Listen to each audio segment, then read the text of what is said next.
Earthlings, we have now taken over your radio. Mike Schaefer. See, I would argue, because I like to argue. We all underestimated how hard it is to, one, win college football games, and two, transition and take over a program. Mike Schaefer. I was trying to kindly tell Mr. Bishop the Vikings have a chance to surprise some people, and I think that they could even win the division. Mike Schaefer. It doesn't seem like the kind of book where they would be hooked on meth. That got dark. Mike Schaefer. Sorry, as we join you in the stream, the video stream at Stibbs TV, there he is.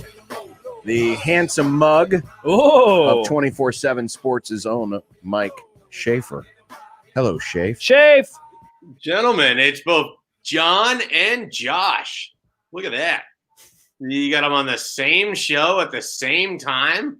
And that guy upstairs, Stibbs. And Stibbs. Yeah, Stibbs has been there the last couple of weeks. Stibbs is always there. He's not allowed to leave, really. Thankfully. Put it at the desk. Well, he took the week before us off, so Yeah, before you were a regular guest on the show, he took that week off. Okay. All right. by the way, some new information as we start this segment with Mike Schaefer of Husker 24/7. Angelique Shengelis of the Detroit News says that she has just seen a Freedom of Information request lawyer who, by the name of Tom Mars, has filed a Freedom of Information request with a Big Ten university, and it's fire emoji. Anyone at the Big Ten who thinks he isn't serious about ferreting out the facts behind the decision to cancel the fall season would be making a big mistake. This request is thorough. Fire emoji, gasp emoji, popcorn emoji. I mean, when a respected reporter like Angelique Shengelis uses that many emojis, it's a big deal. Or she's related to Steve Sipple. Perhaps. Would you like to see a Freedom of Information Act? Schaefer, was it you? Did you file a Freedom of Information Act? I don't think I've done a FOIA since maybe I was in college. I leave that to the people who really know how to use the FOIAs, I guess. Frankly, the way that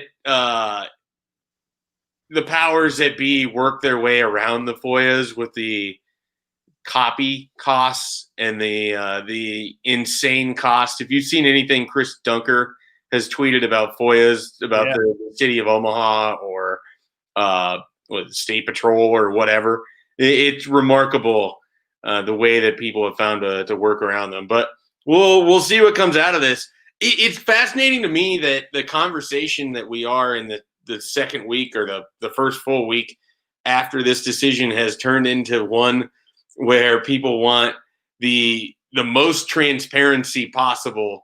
And that's kind of where we are. Like, people have moved on past the fact it doesn't seem likely there's going to be football or that, there's going to be a change of mind. Now they just want the transparency of why the decision was made. And I don't know, maybe this FOIA gets us one step closer. I'm sort of the mindset that the Big Ten isn't going to put anything out there on their own. By the way, Brandon Marcello, who is national reporter there at 24/7, gave us a little more. He said that the request was filed to Michigan State, and then in parentheses, and soon the other 13 members of the Big Ten. So he's going to try to go all 14 schools to try to get the information out. And could you imagine that there might be one of the 14 schools that's like, I mean, we really don't want to do this, but here you go. And that school might be, I don't know, in Lincoln, Nebraska. Maybe. I mean, I think they also have to look. They'd have to look to see how it's going to make them look too, or what sort of information is being requested and everything else. And again, I don't know how much can be redacted or what this could all end up looking like. I also don't know how much I care, if I'm being entirely honest. Because the decision, unless it changes, they made it. And I don't know. Don't you want to know, Schaefer? I mean, it changed so dramatically. I mean, 6 days earlier, it was Jenga 41, our genius schedule, and then it just completely went up in the air. And we played some of the audio earlier. I mean, Dan Patrick saying it was Gene Smith that led it. The Jeff Snook says it was Kevin Warren who led the whole thing. Isn't there a little bit of you that's like, I'm curious as to how they came to this in the first place? Yeah, there's some curiosity, but it doesn't change the fact I don't feel like we're going to get a football season. And so then it's sort of, yeah, you get the nuts and bolts behind the decision, but what does it mean to me as a journalist or as a person who consumes college football? Not as much as it seems, just in terms of total curiosity and the drama of the whole thing.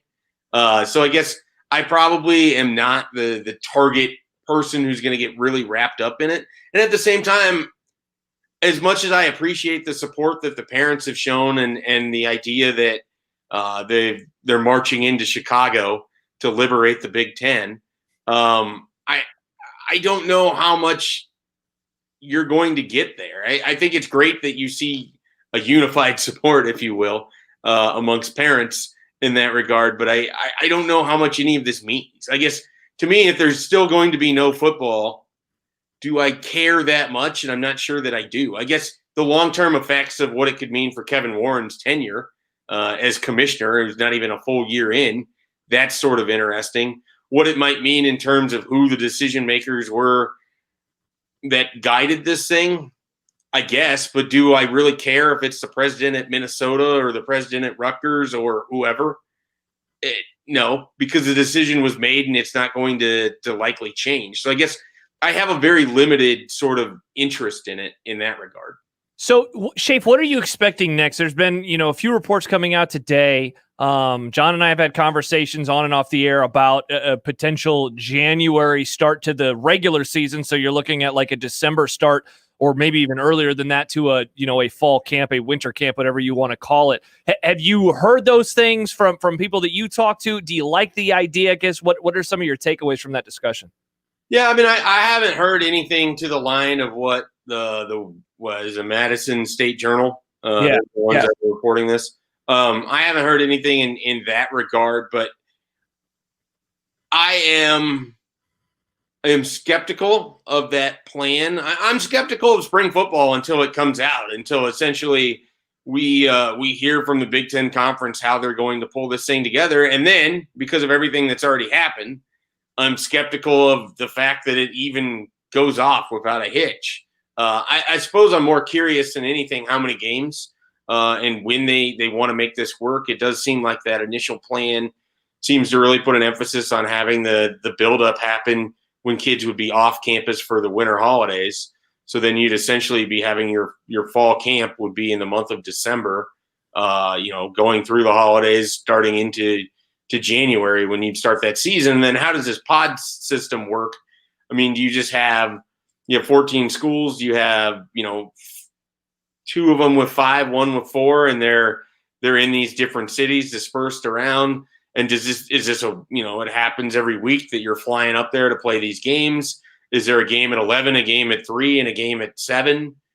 So the logistical things, I guess, sort of has my attention, but I just remain really skeptical of anything more than a handful of games being played next winter. I really just don't see turning around asking them, a 6-game season, even if it's that, and then trying to play 12 to 14 to 15 more games in the 2021 fall. Yeah, and the thing, Shape, that confuses me, because I had a conversation with somebody before the show today, and it sounds like the plan is to go forward with this even if the 3 Power 5 schools that are scheduled to play do end up playing. That I don't hate the spring idea, but for me, it comes with the caveat of everyone has to be doing a spring schedule. I don't really understand the point of it beyond, of course, just money, but I don't understand the point of basically screwing up multiple seasons for a few games in January and February. Does that part make sense to you? Not really, but I understand that if you want to try to move things along, because there's so many eligibility, there's so many roster questions that you're going to have that you kind of wonder, how do you try to do this without ending up with 125 guys on scholarship, and what that might do for some schools' finances relative to other ones, and then what that does for future classes, and what that does, if you're a kid that committed to Nebraska, you're Gabe Ervin, and you're coming to Nebraska because of the running back picture after Dedrick Mills is wide open.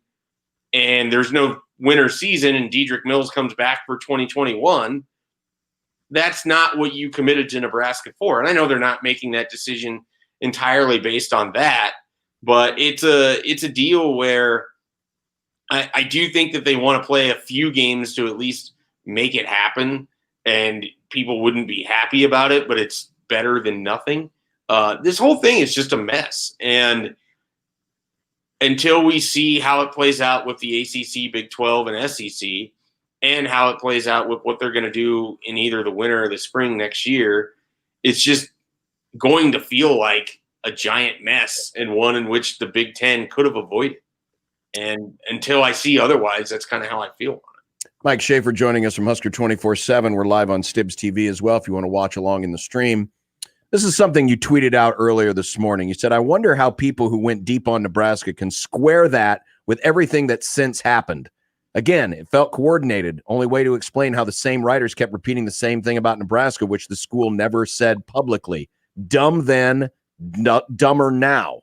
Not coordinated as if they all decided to write the same thing, but that the league sources directed post-decision ire at Nebraska, leading to the continuation of the idea that the Huskers were threatening a revolt. And generally, I'm not a conspiracy guy, but here we are. You know, Schaefer, and we kind of went back and forth last week on Twitter about, you know, the use of anonymous sources and all this other stuff. Could we also at least say that we've got some just lazy punditry right now, where people are just willing to hear whatever they want and then just continue to regurgitate that as if it were fact, as Dan Patrick even did as we played the audio earlier today? Yeah, I mean, it certainly feels that way, and that's kind of why I feel like this has been at least coordinated to some belief, that some of these sources, they have similar ones. And, you know, I understand this to a degree when I have sources and then you're working on something and your point of view becomes colored based on who you're talking to. And if they're telling you over and over that Nebraska is the one that's rocking the boat on this thing, and then you run out with your story, and then someone who is covering this also sees that and they're hearing similar, and then they run out with their story.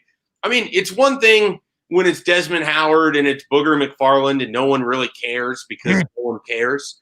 It's something else when it's guys and ladies with Nicole Auerbach as well, who have had sources and have largely been correct about how this is going to play out with the Big Ten. When they're all sort of writing the same columns in lockstep, it feels like there's this coordinated effort behind it. I mean, I can't prove that, and I won't be able to prove that. But as someone who has worked in the industry and understands how these things sort of happen, it sure feels like they have a similar source who's been pointing the gun at Nebraska as, oh, look at the school who's unhappy about things. And lo and behold, Michigan's unhappy, or at least Harbaugh's unhappy, Franklin's unhappy, Day's unhappy, parents are unhappy. You haven't seen anywhere near the reaction to that. But on Tuesday and on Wednesday, it was Scott Frost was whining and what a petulant child Nebraska is as a program, and shut up and take your Big Ten money. And then what other dumb stuff was said. It's hard for me not to feel like there was at least some coordination from someone in the Big Ten to put the spotlight on Nebraska to at least get them to bow down. Because you know who's not going to say anything about what they want spring football to look like right now, or what he considers to be a reasonable plan, is Scott Frost. Because in a game of whack-a-mole, he popped his head up last Monday, got obliterated for no reason whatsoever, and now has no reason to do it again. And so it affects us on a local level, and it kind of frankly pisses me off as I try to do my job going forward. So thank you to Pat Forty and your wonderful tractor column. Good work.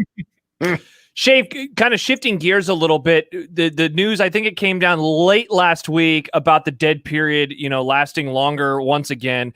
Are we to a point now where we can rightly assume, or maybe you've heard stuff, that we're just not going to have official visits throughout this football season? Especially, I mean, if these other three conferences, the other three Power 5 conferences go ahead with it, it's going to put the Pac-12 and the Big Ten, not to mention the other G5 leagues that aren't playing, in really precarious situations. Are you expecting any official visits before whatever signing day is this year, whether it's December or whether it's in February? No, I'm not. And I don't think Nebraska is either. I think one of the things that I've kind of taken away from this summer is there was a pivot internally from Nebraska that they kind of got wind that, look, if there's going to be any sort of football season, they're certainly not going to have people on campus. You have campus administrators who probably wouldn't want extra bodies on campus when they can avoid it. And with the NCAA, who have been largely fairly cautious throughout this whole thing, I could see them continuing to push this back as far as visits go. And I think the writing was on the wall. And so Nebraska had to make a pivot. I don't anticipate that you're going to see official visits anytime before second semester. And that puts a lot of people in a bind because I don't think you're going to see a change with the early signing period either. And we just saw on Sunday with Will Schweitzer decommitting from Nebraska and committing to Notre Dame, it's open season for a lot of guys who have never been to Lincoln. And that's true for Nebraska too. They're recruiting guys that have committed to elsewhere because everyone until they sign is still open game.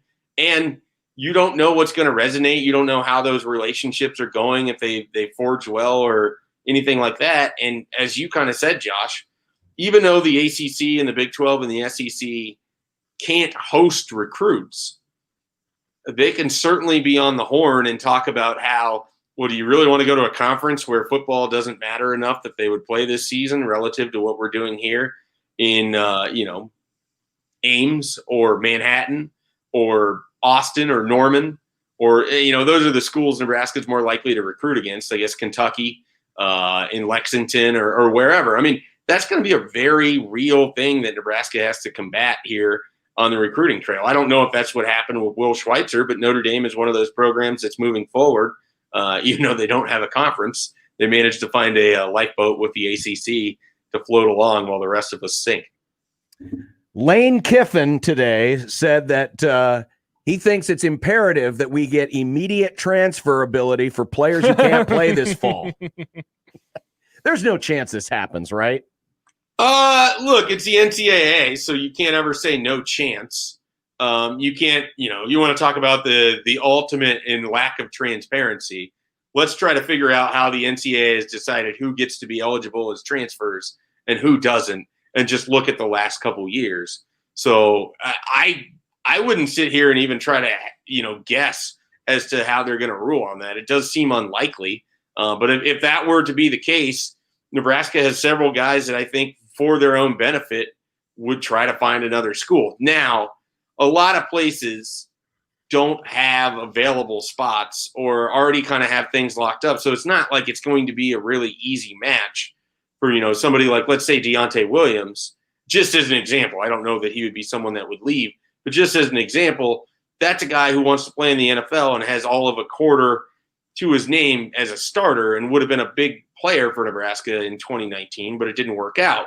Let's say that, Ole Miss needs a safety. That could be really enticing to someone who just wants to be able to play football, missed all of last year, and would be 25, I think, by the time the season starts next year. This is a guy that wants to move on with his life. It's going to be kind of hard to do that if you don't know what spring football even looks like for the Big Ten.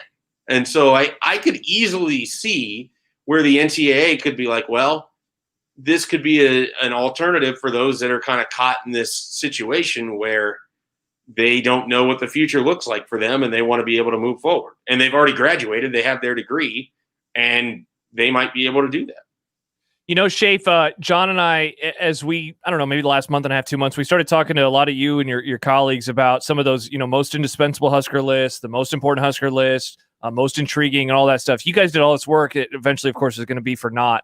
As you now are a week removed from the decision being made, is there something in particular on the field, whether it's a position battle or a player, that you are most disappointed that you won't get to see, like what the 2020 season was going to be for that person? Because, there's a lot of them, whether it's new guys like Omar Manning, Wan'Dale Robinson, perhaps making that next step, whatever would have happened with Adrian Martinez in year 3. What are you most bummed that you won't get to see on the field next month and beyond?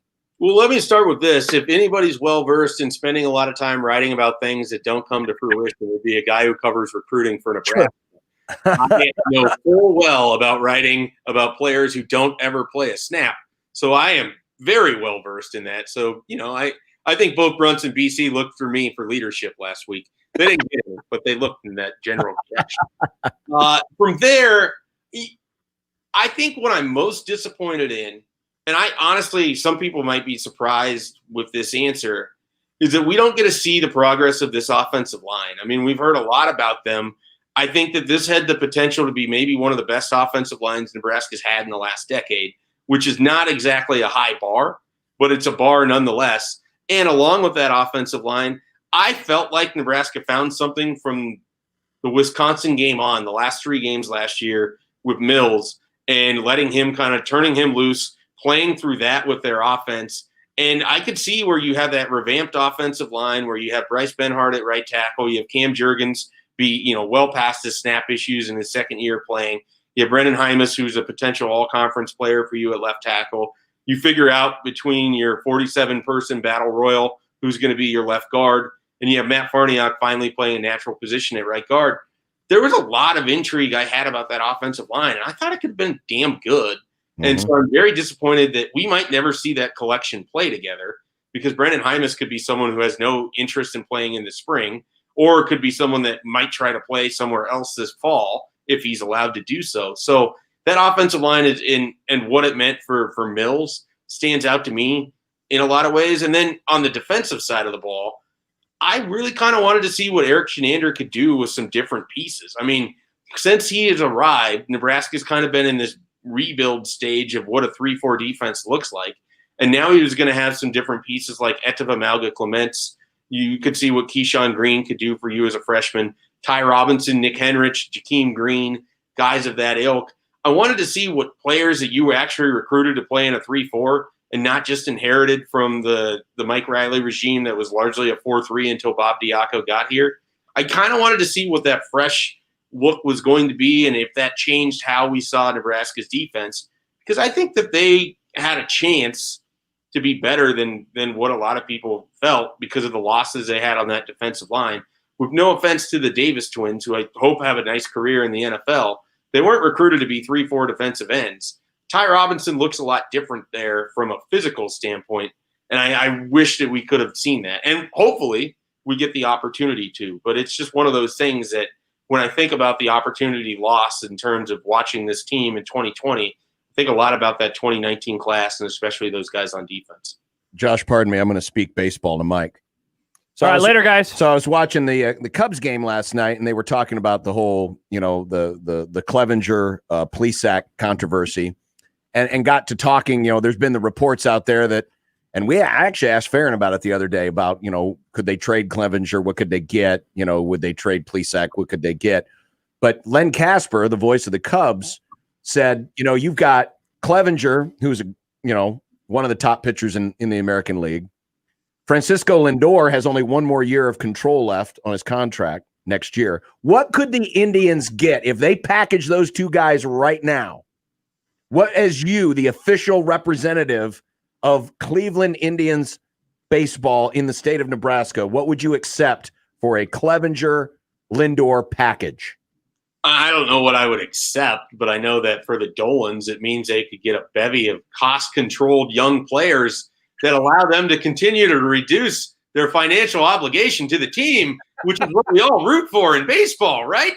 We want the owners to spend the least amount of money so they can enjoy their tax breaks and collect their billions on the back end while not putting best team that they can forward. That is what we want as sports fans, I believe. But in all seriousness, tax breaks. I love the way the Indians have handled this because I think a clubhouse is a fragile thing. And when you kind of break the trust that those guys have the way that Clevenger did, where he outright lied that he was involved with it at all, then he got on a plane and flew back with them. When you don't show any real contrition, the way that Zach Plesac did with the video that came out, where you don't fully understand why you were removed from the team, like, I think that I'm totally okay with this. And those are two guys that make Cleveland better.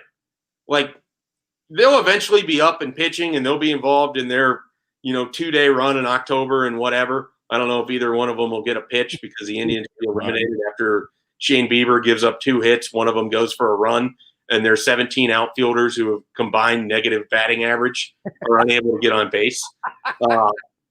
The point being, their career with Cleveland will end up being fine, but I do think I like the way that they basically left it up to the players and they let them make that decision. Now, there's a gross side of this where the front office and the Dolans get to benefit if Clevenger and Plesac stay in the minors long enough, the vesting options don't kick in, and therefore they can't make as much money, or they're denied an extra year, or they're held back 1 year from free agency. It's really gross to me in that regard. They could eliminate that discussion if they basically said, we don't want to do it for that, but they haven't. And knowing how cheap they are, that might have been the primary motivation from the beginning. But the team will go forward. They'll still be a failure in October. I wouldn't mind if they traded Clevenger and Plesac. Like that, you have a guy in your pitching rotation who had leukemia last year and is by all accounts the most popular player on your team, is tremendous in the Cleveland community, took less money so he could stay, so he didn't have to uproot his family after this scare that he had with a line drive, finds out he has leukemia, comes back. It's an amazing moment in the All-Star game last year. It's an awesome moment when he comes back and pitches in the September of last year. And those guys go and do that so they could go to a bar in Chicago after, a win against the White Sox. Like,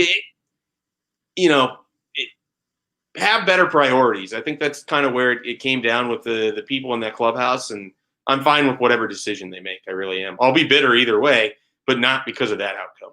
Tax breaks. Let's go, owners. Get them taxes. Yeah. Baseball. What do you think a tax break looks like as a logo? Because that's what the Indians could change their name to. They could be the Cleveland Tax Breaks. I don't know what it looks like. You put it on a hat, but I have some ideas, but I can't say them. Oh, I'm sure you do. The hat might already exist. Oh. How many letters can be on a Major League Baseball hat? I mean, Unclear. 2 is kind of the max. Or no, 3 is the max if you count STL for St. Louis. Can you go more than 3 letters on a baseball hat? You're talking about tax breaks? Talking about like a whole document? TV, because you'll get confused with the 11 Tampa Bay Rays fans that still exist. So you just can't go with the TB. Right. I'm not really sure what it is. I don't think that was the hat that Stibbs was going for. I think Stibbs' hat was like a lot of letters. Well, I mean, at the very least, you could condense it down to 4. The Stibbs' hat, interestingly enough, is banned from the Goodyear plant now in Akron, Ohio. I just learned I don't know if that one is going to carry much weight because Akron isn't far from Cleveland, and it's the home of the Akron Rubber Ducks, the AA organization. So it all connects. What would you There's a do place for everything? Cleveland MAGA? What would you do? Probably root for the Rockies. There it is from Jordan. All right, Schaefer. Well, get ready to get yourself up to Minneapolis, not for a Vikings game, but to cover a Nebraska-Indiana game in U.S. Bank Stadium sometime in February. Yeah, that opening's pretty great because this year I don't think the Vikings are going to surprise anyone in a positive way. I think they're going to be pretty bad. And it's still really hard to take over and transition a program and win football games. That opening will never get old. It won't. No, it won't. Schaefer, take care. We'll talk to you next week. Bye, Schaefer. Yep. Schaefer. There he is, Mike Schaefer of Husker 24/7. This Freedom of Information Act thing is going to be very interesting because if he's going to approach each one of the 14 schools, you wonder how much of a fight Nebraska would put up. Oh, none. Because you would assume that all of it is like, yeah, we want to play. Now, I don't know. I've never studied what you have to do to ask for a Freedom of Information Act. It is a pretty elaborate process. I'm not a journalist. I'd never have done those things. I've never done investigative stuff. So I don't know exactly what you can and can't get, in terms of emails and correspondence and any of that, but how great would it be if there was some stuff in there from Frost or Moose about Path 40, or any of the reporters, Wilbon, Desmond Howard, or anything saying hey, do you think we should go to the Big 12? Just so maybe they put up a little bit of a fight. We'll see. Still more to come, including Mitch Holtis will join us. We still have dumb debates. We are working on something in the 5 o'clock hour as well. Ooh, Stibbs. We are working on something in the 5 o'clock hour. So look at me working. Speaking of Stibbs, coworker Chris Stibbs says, quit smirking. I can't have fun at my job. You being a smirk boy over there? Sorry, Chris, I'm working. What are you doing? Watching YouTube videos. Get out and sell something. And on that note, we'll take a break on 1620 The Zone.